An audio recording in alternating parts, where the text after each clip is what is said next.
হিন্দু শৈব ধর্মাবলম্বীদের বিশ্বাস ও আস্থার কেন্দ্রবিন্দুতে দেবাদিদেব মহাদেব।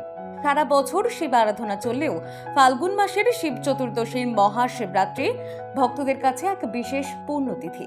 এই দিনটিকে কেন্দ্র করেই উপবাস, পুজো ও শিব নাম স্মরণে মেতে ওঠেন অসংখ্য শিব ভক্ত। শাস্ত্রমতে শিব পুরাণে উল্লেখ রয়েছে, এই পুণ্যতিথিতেই শিব ও শক্তির মিলন অর্থাৎ শিব ও পার্বতীর শুভ বিবাহ সম্পন্ন হয়েছিল। পাশাপাশি প্রচলিত রয়েছে ব্যাধের কাহিনী। শিব চতুর্দশীর রাতে অজান্তেই শিব আরাধনার ফলে যমদূতের হাত থেকে রক্ষা পেয়েছিলেন তিনি। সেই বিশ্বাসকে কেন্দ্র করেই যুগ যুগ ধরে পালিত হয়ে আসছে মহাশিবরাত্রির ব্রত।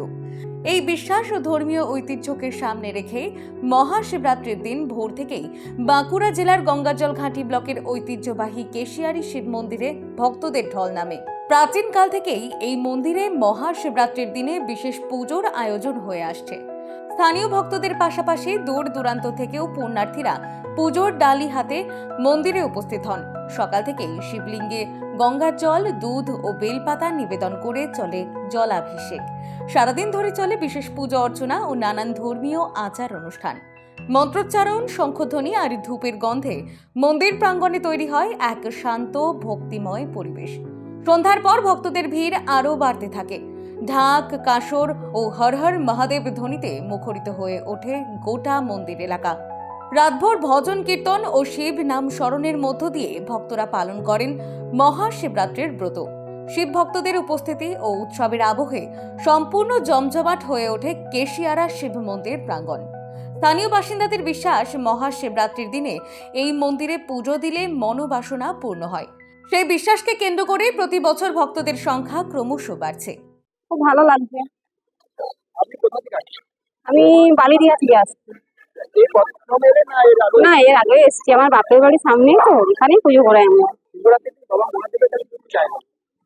চাইলাম আমার পরিবারের সবাই ভালো থাকে। শান্তিপূর্ণভাবে পুজো সম্পন্ন করতে প্রশাসনের পক্ষ থেকেও নেওয়া হয় পর্যাপ্ত নিরাপত্তা ও ব্যবস্থাপনার ব্যবস্থা।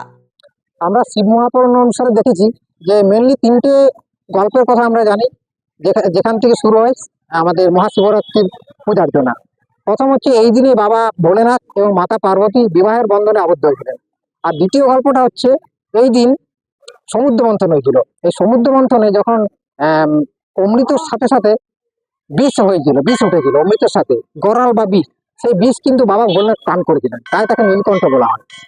আর তৃতীয় স্টোরিটা হচ্ছে একজন ব্যাধের গল্প, যেখানে একজন ব্যাধ সারা জীবন ধরে পাপকর্ম করে এসেছিল এবং পাপকর্মের ফলস্বরূপ সে হয়তো নরক যাত্রা হতো তার।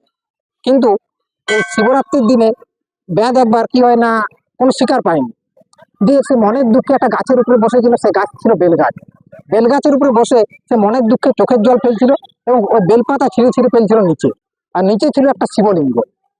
তার অজান্তে এই শিবলিঙ্গে তার 3 প্রহরের পুজো কমপ্লিট হয়েছিল। এই মহাশিবরাত্রির দিনে 3 প্রহরের পুজো কমপ্লিট হওয়াতে সে কিন্তু মোক্ষ প্রাপ্তি হয়ে যায়। তার সারা জীবন ধরে যে পাপকর্ম করেছিল, সে পাপকর্মের হাত থেকে সে রেহাই পেয়ে যায় এবং তার মোক্ষ প্রাপ্তি হয়। সব মিলিয়ে মহাশিবরাত্রির পুণ্যতিথিতে ভক্তি, বিশ্বাস ও ঐতিহ্যের মিলনে এক অনন্য ধর্মীয় আবহে মেতে ওঠে কেশিয়ারা শিব মন্দির ও তার সংলগ্ন এলাকা। বাঁকুড়া গঙ্গাজল ঘাটি থেকে সৌভিক সিংহের রিপোর্ট, নিউজ বঙ্গ লেখনী।